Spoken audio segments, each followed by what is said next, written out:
Rádio França Internacional, emissões em língua portuguesa, são 18 horas em Paris e 15 horas na praia. Catarina Falcão. Aqui estão alguns títulos que marcam a atualidade. Nesta sexta-feira, o governo moçambicano admite ter dificuldades em travar a criminalidade que assola o país.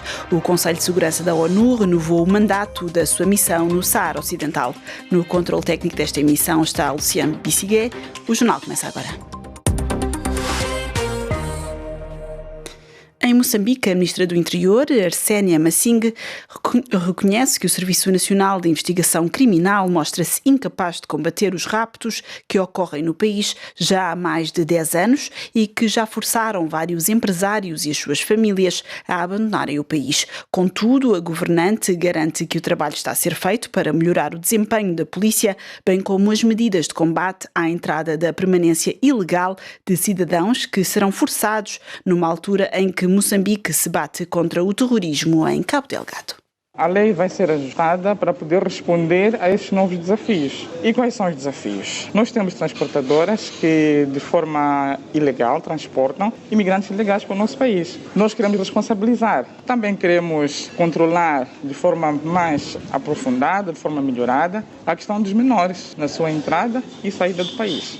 Queremos também, nas fiscalizações, incrementar o rigor na fiscalização, por forma a aferir e garantir que só entrem e permaneçam no país os que realmente reúnem requisitos para a sua entrada e permanência. O Cernic ainda não tem recursos à altura, recursos humanos, recursos materiais, mas o governo está a trabalhar para apetrechar o Cernic de recursos para poder melhor fazer aquilo que é o seu trabalho, que é a investigação e prevenção da criminalidade. Temos muitas parcerias, naturalmente não podemos aqui partilhar, mas existem bastantes. Ouvimos a Ministra do Interior de Moçambique, Arsénia Masing, em declarações recolhidas pelo nosso correspondente em Maputo, Orfeu Lisboa. O governo cabo-verdiano recua quanto à decisão de extinguir a Comissão dos Direitos Humanos e Cidadania em Cabo Verde, caindo assim por terra a integração dos direitos humanos na Provedoria de Justiça, como consta no programa do governo para esta legislatura. Mais pormenores com o nosso correspondente, Odair Santos. O primeiro-ministro Ulisses Correia Silva explicou à imprensa que, após o Parlamento dar indicação que a proposta da extinção da Comissão Nacional dos Direitos Humanos e Cidadania não iria ser aprovada, o governo desistiu da decisão aprovada em abril em Conselho de Ministros. Para resolver, portanto, o Parlamento não deu aval suficiente em termos de votos, porque existe também 2/3 para se alterar o quadro existente, portanto vai continuar a Comissão Nacional dos Direitos Humanos, continuar com o figurino existente e atual. Por sua vez, a presidente da Comissão Nacional dos Direitos Humanos e Cidadania, que sempre foi contra a decisão do Executivo de extinguir a CNDHC e de integrar os direitos humanos na Provedoria de Justiça, esta manhã, através da Rádio Pública Cabo-Verdiana, a partir de Banjul, onde se encontra a participar da reunião da Comissão Africana dos Direitos Humanos e dos Povos, Zaida Moraes de Freitas mostrou-se satisfeita com a desistência do governo de extinguir a Comissão de Direitos Humanos. Vimos com muita satisfação esta decisão, não é? Porque a Comissão tem vindo sempre a defender a importância da continuidade desta instituição para a efetiva promoção e proteção dos direitos humanos em Cabo Verde. Agora, é importante também pensarmos aqui que é preciso ir um bocadinho mais além, não é só esta decisão, mas também a decisão de alterar os estatutos da CNDHC e conformá-la aos princípios de Paris para que seja efetivamente um órgão independente de proteção dos direitos humanos. De Cabo Verde para a RFI, Odair Santos. Em Angola, Luanda acolhe de 6 a 10 de dezembro a 10ª Cimeira de Chefes de Estado e de Governo da Organização dos Estados de África, Caraíbas e Pacífico. 3 continentes, 3 oceanos, um destino comum: construir uma organização dos Estados de África, Caraíbas e Pacífico resiliente e sustentável será o lema do encontro, em que Angola vai assumir a presidência da organização por um período de 3 anos. Pelo menos 79 Estados-membros oriundos dos 3 continentes devem participar nesta cimeira, agendada para a capital angolana, que será a primeira a realizar-se depois da transformação do grupo ACP em organização internacional. O embaixador angolano, Jorge Rebelo Chicote, é o atual secretário-geral da Organização dos Estados de África, Caraíbas e Pacífico. O Conselho de Segurança da ONU renovou ontem por um ano o mandato da sua missão a MINURSO, no Saara Ocidental, onde constatou uma degradação da situação entre os separatistas e Marrocos, que reclamam a soberania sobre este território. Ao dar conta da sua preocupação situação, o Conselho de Segurança apelou as partes a retomar as negociações. Mais pormenores com Liliana Henriques. Os Estados Unidos, que redigiram o texto adotado ontem, lamentaram que não tenha havido unanimidade no voto. Apesar de recolher 13 votos favoráveis, a resolução da ONU recolheu também a abstenção da Rússia e do Quênia, que denunciaram a falta de equilíbrio do texto. Nesta resolução, em que foi renovada por mais um ano a missão da ONU no terreno, foi igualmente lançado um apelo para que as partes retomem as negociações sob a égide do secretário-geral da ONU, sem condições prévias, no intuito de alcançar uma solução política justa, duradoura e mutuamente aceitável na perspectiva de uma autodeterminação do povo do Saara Ocidental. Este apelo, semelhante a outro, lançado na mesma altura há um ano, surge depois de ter sido recentemente publicado um relatório em que o secretário-geral da ONU deu conta da sua viva preocupação perante a evolução da situação com a retomada das hostilidades entre os separatistas sarauis da Frente Polisário e as forças marroquinas.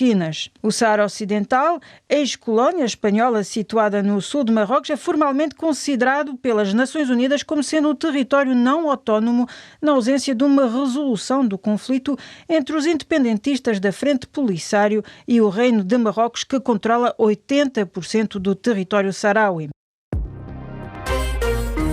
Esta sexta-feira é o último dia de campanha eleitoral no Brasil, antes da segunda volta das presidenciais de domingo, em que estão frente a frente o presidente Santos, Jair Bolsonaro, na extrema-direita, e do outro lado o espectro político, o antigo presidente Lula da Silva, do Partido Trabalhista.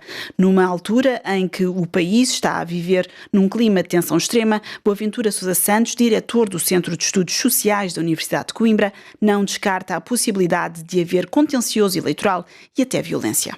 O risco existe, mas não é um risco criado pelo campo do Lula. Não há um ou outro a duvidar dos resultados. A única pessoa que pode duvidar dos resultados é Bolsonaro. O Lula não duvidará e, obviamente, que se perder as eleições, aceitará e até é bem capaz de telefonar ao seu adversário. Agora, não é o mesmo no Bolsonaro. Bolsonaro segue a cartilha da extrema-direita global e, portanto, vai tentar fazer o mesmo que Donald Trump fez nos Estados Unidos e voltará a fazer proximamente, que é contestar os resultados eleitorais. Isso é quase certeza. O problema é de saber se, no caso de perder, se essa contestação, qual vai ser o impacto dela. Os manifestantes e aqueles que votam Lula estão preparados para vir para a rua, mas ficar em grupos com alguma segurança, porque, obviamente, devem, sobretudo quando estão isolados, não usar os adesivos, as camisetas do Lula, porque sabe que os seus agentes de milícias do crime estão ao lado de Bolsonaro e que muitas vezes agridem pessoas quando estão, enfim, sozinhas. Agora, a grande incógnita é de saber qual vai ser a reação do Exército. Se realmente acontecer, como aconteceu nos Estados Unidos, que as Forças Armadas se recusaram a participar, bem, a coisa vai ser relativamente passageira e haverá um levante na sociedade brasileira para ratificar os resultados. Mas é evidente que nada pode ser previsto a partir de agora, porque sabemos que vai ser um momento de grande flutuação. Ouvimos o sociólogo Boaventura Sousa Santos, entrevistado por Liliana Henriques.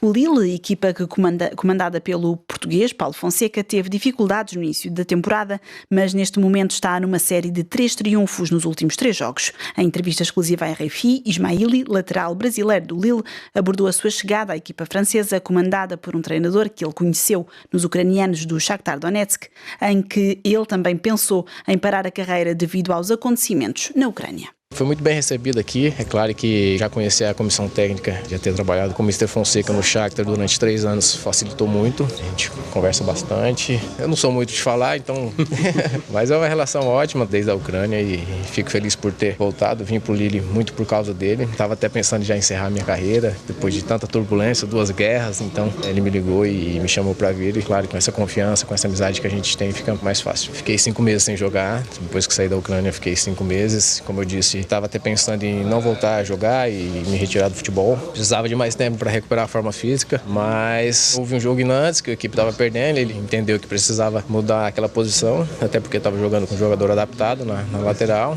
Eu entrei bem, consegui fazer o gol, ajudar a equipe e as coisas foram naturalmente acontecendo e ganhando a confiança e a titularidade e aos poucos ganhando o condicionamento físico necessário. Mas quando se chega numa equipe de qualidade, com jogadores de muita qualidade, é muito mais fácil a adaptação. Me receberam super bem, me sinto à vontade, cada vez mais na equipe, no time e espero contribuir o máximo possível para que a equipe conquiste seus objetivos.